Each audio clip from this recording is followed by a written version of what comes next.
افریقی ملک موزمبیق کے پروونس زمبیزیا کے مختلف علاقوں کلمانی، مدال اور نیکودالا میں عاشقان رسول کی دینی تحریک دعوت اسلامی کے شعبے FGRF کے تحت آقا صلی اللہ علیہ وسلم کی دکھیاری امت میں راشن کی تقسیم کا سلسلہ ہوا۔ اس راشن تقسیم میں نگران سفالہ پروونس اور شعبہ FGRF کے ذمہ داران نے اپنی خدمات پیش کرتے ہوئے مقامی عاشقان رسول و مختلف علاقوں سے آئے ہوئے ذمہ داران میں راشن تقسیم کیا، جس سے یہ ذمہ داران اپنے اپنے علاقوں میں مقامی عاشقان رسول میں تقسیم کریں گے۔ اس راشن میں چینی، تیل، گھی، آٹا اور دیگر اشیاء خورد و نوش بھی شامل تھیں۔ اپنوں کو خوش کر پاؤں گا، دل میں جب یہ ہوتا ہے، بوجھ ہو کوئی اٹھا لیتا ہے، بوجھ ہو کوئی اٹھا لیتا ہے،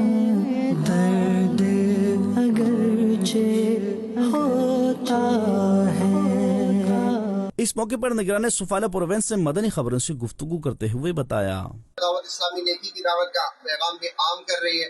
الحمدللہ اس وقت ہم موزمبیق کی ایک پروونس زمبیزیا میں ہیں۔ الحمدللہ یہاں کے مختلف ڈویژنوں میں ہم نے اپنے ذمہ داران کو بلایا ہے، یہاں پر راشن کی تقسیم کا سلسلہ کیا جا رہا ہے اور ذمہ داران یہاں موجود ہوئے ہیں، ان کو یہ ہینڈ اوور کیا جا رہا ہے راشن، اور یہ جا کے انشاءاللہ اپنے ذیلی حلقوں میں انشاءاللہ اس کو تقسیم کریں گے۔ الحمدللہ دعوت اسلامی اس طرح بھی نیکی کی دعوت میں مدد کر رہی ہے، اور جو ہمارے ساتھ تعاون کر رہے ہیں اللہ تعالیٰ ان سب کو بھی دنیا اور آخرت کی بھلائیاں عطا فرمائے۔